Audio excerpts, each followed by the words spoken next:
Hello, this is Paul CHEK, and this morning I thought I'd share some breathing basics. It's very, very important for any of you that have kids to make sure they have a normal diaphragmatic breathing pattern. Oxygen is the most important nutrient for human physiology. Most people that study nutrition never even think about oxygen from that perspective. But without oxygen, you got about 3 minutes before your brain starts to die, and in 5 minutes, you're probably close to not being recoverable. So not only is oxygen essential for our physiology and running our metabolism, but the act of breathing is an important and the most important pumping system in our body. As we breathe, our diaphragm comes down, compresses organs and glands, helps move fluids out of them, lymphatic fluid, venous fluid, and then when you exhale, the diaphragm comes up, and that decreases the pressure, allowing arterial blood to flow in. So it's like a beautiful pump system. The average person breathes 25,900 times a day, which is quite a lot of breathing. So if you're doing it wrong, it can really have a negative effect on your overall physiology and your psychology. People that don't breathe well often have trapped emotions. So I'm going to take you through a quick lesson with April, Vidya's granddaughter, and I'll show you how to teach children how to breathe and how we can practice. Okay, April, so show me just a nice deep breath. So you see, the first thing she did was lift her chest, which is common. Whenever we're feeling stressed or not sure what to do in a situation, we tend to lock ourselves up. And if that fear pattern or stress pattern exists too long, we develop the habit of breathing from our chest and our neck, which for females causes a lot more problem, because where the nerves come out of your neck to feed your arm is a smaller space in girls than it is in men and boys. So if a girl goes on with a breathing problem too long, it crowds the nerves and they end up having sweaty hands, tingling in their fingers, headaches, digestive troubles, and all sorts of things. So are you ready to have a perfect breathing pattern? Yes, I am. All right, let's do it. So the first thing you got to do is put one hand on your belly and one hand on your chest. Just remember the rule that the first 2/3 of your breath should come from your belly. So as you breathe in, you let your diaphragm come down, your belly expand. And only in the last third of the breath should I see the hand on the chest move. So breathe out. Breathe out. Ready? Let's do it together.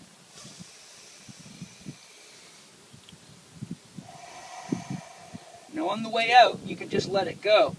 But you want to try to keep your tongue on the roof of the mouth, right where it goes when you swallow, when you're breathing in if you can, and breathe in through your nose. Because there's little nerve endings in your nose that get tickled when you breathe, and they activate the parasympathetic nervous system, which aids digestion, elimination, and helps alleviate stress. So breathing in through your nose is very important. Okay, so let's practice. One hand on the belly, one hand on the chest. Ready?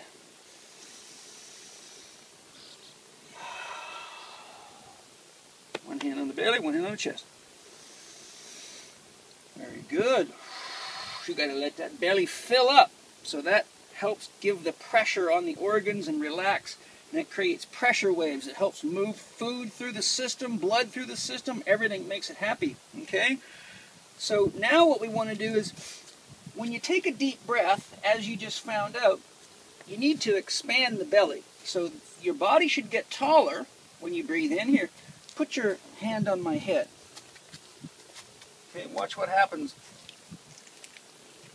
when I breathe in.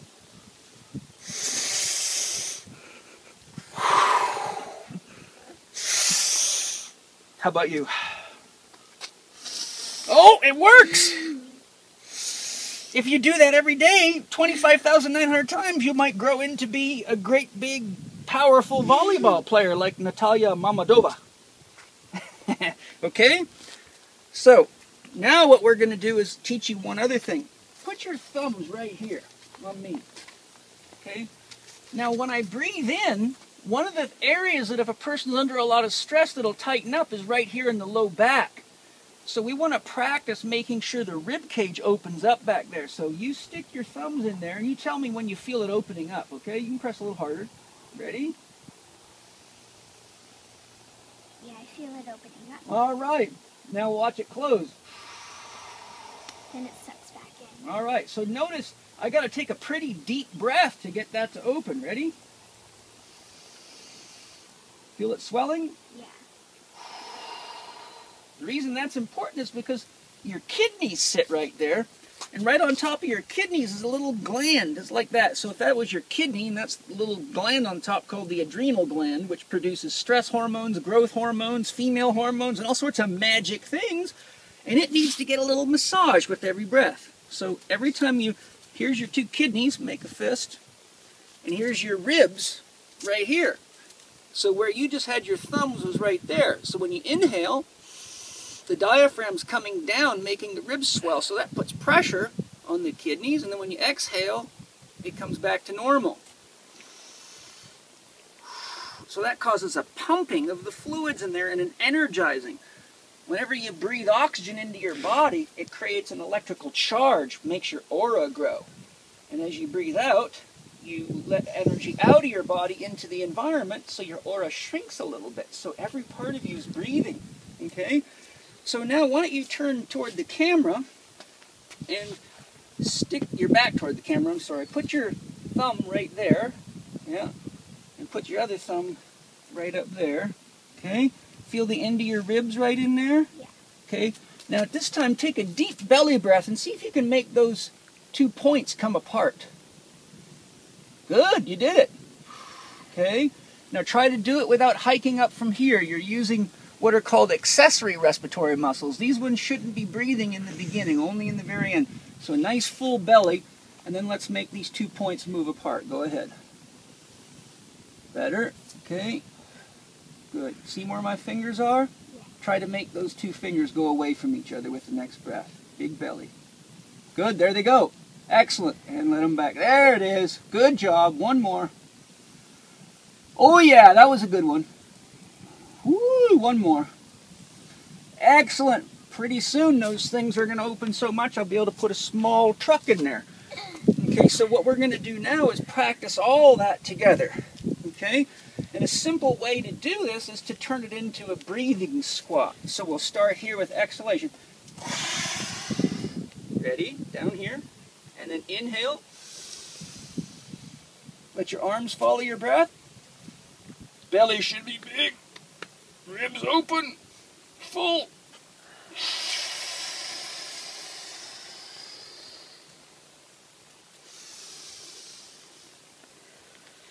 Big belly. Ribs open. Soften knees.